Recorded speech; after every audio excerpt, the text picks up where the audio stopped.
Hello you mommies, welcome to Mostly Mom where we talk about products and services related to kids. आज की video थोड़ी सी different video है because आज तक सारी वीडियोस में I have always shared my personal experiences and my recommendations with you. But in today's video, we are going to talk to a pediatric dentist and she will be giving answers to all the questions we have. मैंने ये question mostly mom की Facebook community पे डाला था जिसमें almost 30,000 mothers हैं and I got many questions. I have tried to give answer to each and every question in this video. Just in case we have left any of the questions, please leave a comment below and our pediatric dentist will attend those queries. So without any delay, let's welcome Dr. Vani Rai Kapoor. नमस्ते, मैं doctor Vani Kapoor Rai. I am a paediatric dental specialist, मतलब मैं बच्चों के दांतों की specialist हूँ। आज मैं आपको बताऊंगी कि ब्रशिंग आपको कब स्टार्ट करनी चाहिए, कौन सा टूथपेस्ट यूज़ करना चाहिए, कौन सा टूथब्रश यूज़ करना चाहिए, और जो भी कॉमन क्वेरीज होती हैं हमारी इंडियन मदर्स की अपने बच्चों के दांतों को लेके, मैं वो सारी क्वेरीज को एड्रेस करूंगी। She runs Kapoor Dental Clinic in Delhi. Just in case you wish to contact her, उनकी सारी details description box में डाल दी गई हैं. So you can definitely go and check the description box. Please watch this video till the very end because हो सकता है हमने आपकी query का आंसर इस वीडियो में दिया हुआ हो जो आप डॉक्टर से कंसल्ट करना चाहते हैं. Also hit that notification bell and subscribe our channel because trust me guys, इस टाइप के वीडियोस बनाने में बहुत मेहनत लगती है and we are just trying to make your parenting journey easy. So without any ado, let's dive into video and let's ask our first question. Dr. Vani, please tell us that किस as से बच्चों को brush करानी शुरू कर देनी चाहिए? बहुत सारे लोग बोलते हैं कि बच्चों को फर्स्ट टूथ इरप्ट हो जाए तब से करानी चाहिए. बहुत लोग बोलते हैं कि पहले 3 साल आपको ब्रशिंग की जरूरत ही नहीं है. So please enlighten this question. तो ब्रशिंग आपको तब से स्टार्ट करनी चाहिए जब बेबी का फर्स्ट टूथ माउथ में आएगा. Usually 6 to 7 months is the time जब फर्स्ट टूथ बेबी का माउथ में आता है, बट कई बेबीज के लिए ये 10 to 14 months तक उनका फर्स्ट टूथ माउथ में आएगा. तो जैसे ही फर्स्ट टूथ आ जाए आपको ब्रशिंग स्टार्ट कर देंगे. Doctor, what is the right way to introduce brushing to kids? कुछ बच्चे पेस्ट खाने की कोशिश करते हैं, कुछ बच्चे ब्रशिंग के टाइम पे रोते हैं, कुछ बच्चे ब्रशिंग में इंटरेस्टेड ही नहीं होते. तो ऐसी सिचुएशन में कैसे बच्चों को हैंडल किया जाए? देखिए, brushing is a habit. It will take time, it will take patience.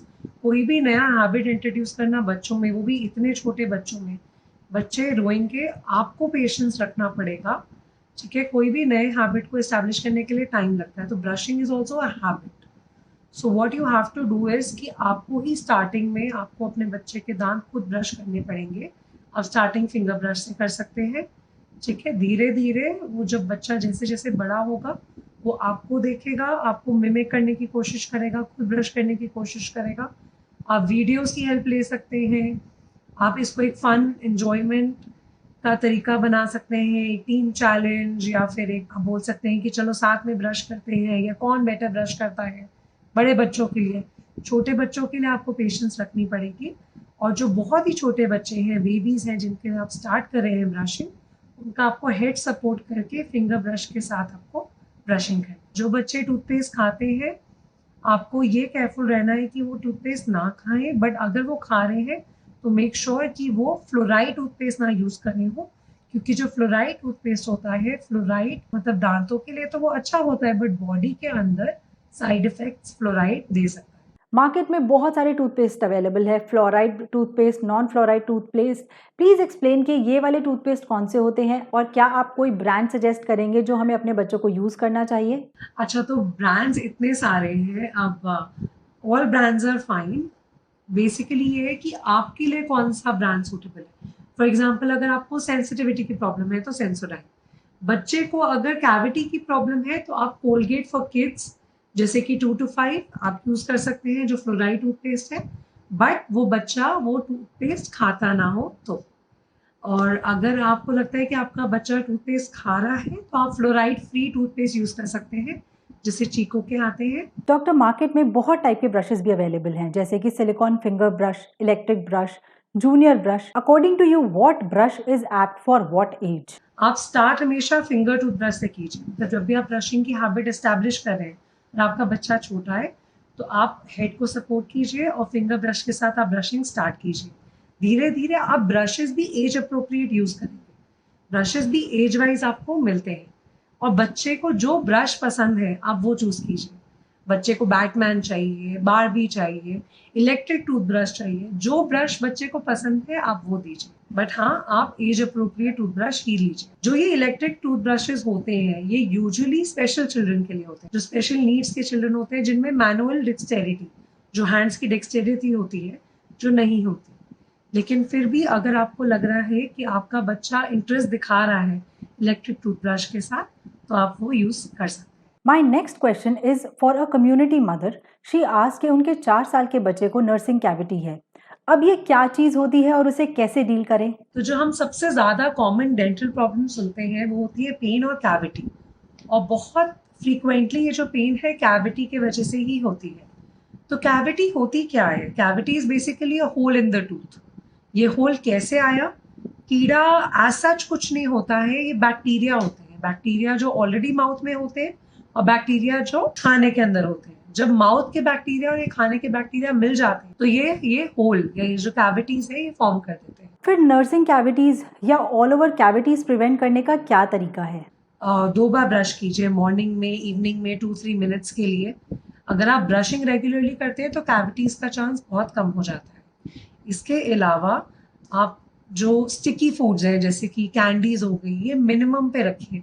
घर की जो स्वीट्स हैं जैसे होममेड आप हलवा बना सकते हैं, आप घर के समझ लीजिए फ्रूट्स आप दे सकते हैं fresh. This is always better than refined sugar जो होती है हमारी, जो वाइट शुगर होती है। स्वीट फूड्स हैं जिसमें आप शक्कर अगर यूज कीजिएगा तो वो डेफिनेटली बेटर होगा। और कैविटी आप कैसे प्रिवेंट कर सकते हैं या ट्रीट कर सकते हैं? आप पीडियाट्रिक डेंटिस्ट के पास जाइए। एक होता है जनरल डेंटिस्ट, एक होता है पीडियाट्रिक डेंटिस्ट जो बच्चों के लिए स्पेशलिस्ट होते हैं दांतों। तो आप उनके पास जाइए, आप उसका ट्रीटमेंट लीजिए। चाहे ये दूध के दांत है, बट ये जो दूध के दांत है यही कल को पक्के दांत को गाइडिंग पाथ दिखाते हैं कि अगर ये दूध का इंसाइजर है तो वो पक्के इंसाइजर को बोलेगा कि आप मेरी जगह लीजिए। तो फिर ये दूध के दांत अगर ठीक रहेंगे तभी आपका बच्चा ठीक से चबा पाएगा, तभी वो न्यूट्रिशन अच्छी रहेगी बच्चे की, तभी स्पीच अच्छी रहेगी। समझ लीजिए दांत जो है हमें बोलने में भी मदद करते हैं। आप एफ बोलिए, एफ, आप बोलिए सी अल्फाबेट सी। दांतों के बिना आप ये स्पीच क्लियरली नहीं बोल पाएंगे, आप भी नहीं और बच्चे भी। अगर उनकी कैविटी है वो कैसे बोलेंगे? इसके अलावा एस्थेटिक्स, आजकल एस्थेटिक्स इज वेरी इंपॉर्टेंट, और बच्चे एक दूसरे का अगर मजाक उड़ाएंगे स्कूल में तो बच्चों के ऊपर इफेक्ट आ सकता है कि मेरे दांतों का मजाक उड़ाया। इन सारे रीजंस के वजह से दूध के दांत बहुत जरूरी है। इवन मैं आपको एक पॉइंट बताना चाहूंगी कि ये जो टेढ़े मेढ़े दांत होते हैं, जो ब्रेसेस होते हैं, अगर आप बचपन में ही अगर आप रेगुलर चेकअप पे जाएं तो आप ये ब्रेसेस अवॉइड कर सकते हैं। जो ये दूध के दांत होते हैं ये पक्के दांत को राह दिखाते हैं कि दूध वाला इंसाइजर कहेगा पक्के दांत का इंसाइजर यहाँ पे आओ, दूध वाला केनाइन कहेगा पक्का वाला केनाइन यहाँ पे आओ। तो ये ठीक रास्ता बताते हैं।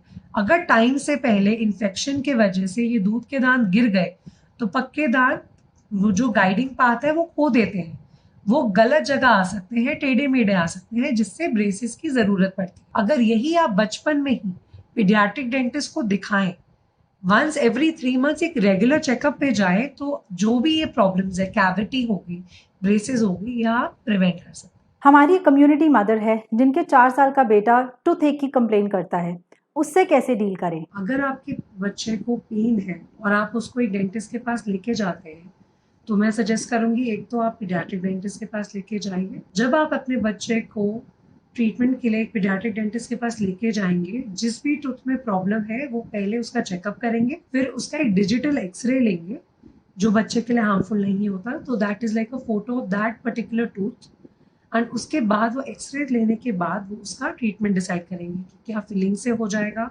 या जो बच्चों की रूट कैनाल है वो होगी। उस हिसाब से ट्रीटमेंट का जो डिसीजन है वो लिया जाएगा। अगर इमरजेंसी है, आप डॉक्टर से टच में नहीं हो पा रहे, जो आपको पता है पेन किलर आपके बच्चे को सूट करती है आप उनको दे सकते हैं, बट ये जो पेन किलर का असर है वो थोड़ी देर ही रहेगा, तो ट्रीटमेंट आपको करवाना ही पड़ेगा, अदरवाइज वो प्रॉब्लम वापस आएगी और ज्यादा बड़ी होके वापस आएगी। डॉक्टर, एक कॉमन क्वेश्चन जो हर मदर का होता है कि बच्चा इंडिपेंडेंटली ब्रश कब करने लग जाता है? बच्चे जब से 6 इयर्स के हो जाते हैं तब से वी कैन एक्सपेक्ट कि वो अपने ब्रशिंग इंडिपेंडेंटली वो स्टार्ट कर सकते हैं। तब तक आपको एज अ पेरेंट उनको असिस्ट करना पड़ेगा ब्रशिंग के लिए, क्योंकि चाहे वो ब्रश पकड़े या तो वो ब्रश को चबाएंगे या फिर वो ठीक से सारे दांतों को ब्रश नहीं कर पाएंगे। तो आपको उनको जब तक वो 6 ईयर्स के नहीं हो जाते तब तक आपको उनको असिस्ट करना पड़ेगा। उसके बाद भी आपको एक ट्रांजिशन पीरियड रखना पड़ेगा, समझ लीजिए 6 to 7 ईयर्स के बीच में, जिसमें आप उनके साथ खड़े होके ये देख रहे हैं कि वो ठीक से ब्रश कर पा रहे हैं या नहीं। अगर उनको आपके असिस्टेंस की ज़रूरत पड़ रही है तो आप असिस्ट कीजिए और थोड़ा आप उनको इंडिपेंडेंटली करने दे सकते। जब से बच्चे अपने शू लेसेस इंडिपेंडेंटली टाई कर लेंगे तब से ही वो ब्रशिंग भी इंडिपेंडेंटली कर लेंगे। एक्चुअली ये क्या होता है, ये डिक्सटेरिटी होती है हमारे हाथों में, कि जब वो हाथों से अपना ये टास्क करना सीख जाएंगे तो जो शू लेसेस करना सीख जाएंगे वो ब्रशिंग भी इंडिपेंडेंटली करना सीख जाएंगे। Last question for today is कि हमें अपने बच्चों को डेंटिस्ट के पास कब लेकर जाना चाहिए। बहुत से बच्चे ऐसे होते हैं जिनको कोई डेंटल इशू नहीं होता, तो उनकी डेंटिस्ट की विजिट कब कब प्लान करनी चाहिए? अगर आपको प्रॉब्लम है फिर तो आपको डेफिनेटली जाना चाहिए। अगर कोई भी डेंटल प्रॉब्लम है बच्चे को, आप घर पे ट्रीट ना कीजिए, आप एक्सपर्ट की एडवाइस ज़रूर लीजिए। एंड अगर आपके बच्चे को कोई दिक्कत नहीं है तो एक चीज़ होती है डेंटल होम करके, यानी कि बच्चे के फर्स्ट बर्थडे से पहले, मतलब जब बच्चा 1 ईयर का नहीं हुआ है, उसका न्यू टीथ या तो आ गया या आने वाला है, आपको बच्चे के लिए एक पीडियाट्रिक डेंटिस्ट को विजिट करना चाहिए। गाइडलाइंस के अकॉर्डिंग है, जो अमेरिकन और इंडियन पीडियाट्रिक एसोसिएशन है बच्चों के लिए, और जो आजकल पीडियाट्रिशियंस भी हैं वो भी सब यही एडवाइस करते हैं कि आप एक पीडियाट्रिक डेंटिस्ट के पास जाएं। अब ये डेंटल होम क्या होता है? डेंटल होम होता है, आप एक ट्राइंगल की तरह सोचिए इसे, कि ये एक ट्राइंगल है जिसके 3 एज पे है पीडियाट्रिक डेंटिस्ट, मदर और बच्चा। जो आपका बच्चा है that is the focus for both the paediatric dentist and the parent. तो वो आपका भी फोकस है और वो हमारा भी फोकस है। तो हमारा ये फोकस रहता है, जब बच्चे हमारे पास आते हैं डेंटल होम में, they come once in every 3 months, 3 महीने में एक बार वो रेगुलर चेकअप के लिए आते हैं। तो हम ये देखते हैं कि बच्चे में कोई डेंटल प्रॉब्लम है तो नहीं, बच्चे को कैसे ब्रश कराना है, बच्चा क्या खाना खा रहा है, बच्चा कौन सा पेस्ट यूज़ कर रहा है, कौन सा ब्रश यूज़ कर रहा है, उस पर्टिकुलर चाइल्ड के हिसाब से, उस पर्टिकुलर चाइल्ड के डेंटिशन के हिसाब से हम आपको एडवाइस देते हैं। और रेगुलर चेकअप से हम कोई भी अगर प्रॉब्लम है तो उसको जल्दी टैकल कर लेते हैं, कई प्रॉब्लम्स को प्रिवेंट कर लेते हैं। जैसे आपको पता है prevention is better than cure. And अगर कोई इनिशियल कैविटी है, कैविटी जस्ट स्टार्ट हुई है, हम उसको फिलिंग से पहले भी कई चीज़ें आती हैं, सीलेंट्स आते हैं, फ्लोराइड जेल्स आते हैं जो हम कर सकते हैं। तो ये डेंटल होम यानी regular checkup once every 3 months is very important. तो ये आप ज़रूर कीजिए। एक और पॉइंट मैं बताना चाहूँगी कि आप बच्चों के गम्स की भी क्लीनिंग और टंग की क्लीनिंग आप कीजिए। जो फिंगर ब्रश जो मैंने आपको बताया है, उसकी बैक पे कुछ डॉट्स होते हैं जो टंग और जो हमारे गम्स है उनकी क्लीनिंग को फैसिलिटेट करते हैं। थोड़े जो बड़े बच्चे हैं उनके लिए टंग क्लीनर्स भी आते हैं, अदरवाइज आप उनका ब्रश ही यूज़ कर सकते हैं टंग को क्लीन करने के लिए। गम्स की आप थोड़ी मसाज कर सकते हैं। सारे बच्चों के लिए, उनके लिए आप क्या कर सकते हैं कि मसलिन क्लॉथ या फिर एक क्लीन गॉज पीस या कॉटन लेके आप मसाज कर सकते हैं। इसके अलावा कोई भी यूटेंसिल्स आप कोशिश करके अपने बच्चों के साथ शेयर ना कीजिए, क्योंकि इससे भी जो बैक्टीरिया है वो ट्रांसमिट होते हैं। जैसे कि अगर मैं एक स्पून यूज़ करूँगी और अपने बच्चे को दे दूँगी तो मेरे माउथ के बैक्टीरिया उधर ट्रांसफ़र हो जाते हैं। तो ये यूटेंसिल्स की शेयरिंग अपने बच्चों के साथ और सिबलिंग्स के बीच में अवॉइड कीजिए। Thank you so much doctor Vani. So parents, I hope आपके सारे कंसर्न्स क्लियर हो गए होंगे। Just in case we have left any question, please leave a comment below and we will answer for sure. For those who have not subscribed our channel yet, please do subscribe the channel and hit that notification bell, because we upload a video every Wednesday, and next Wednesday we are coming with a video of diaper rashes, that is a common problem during summers.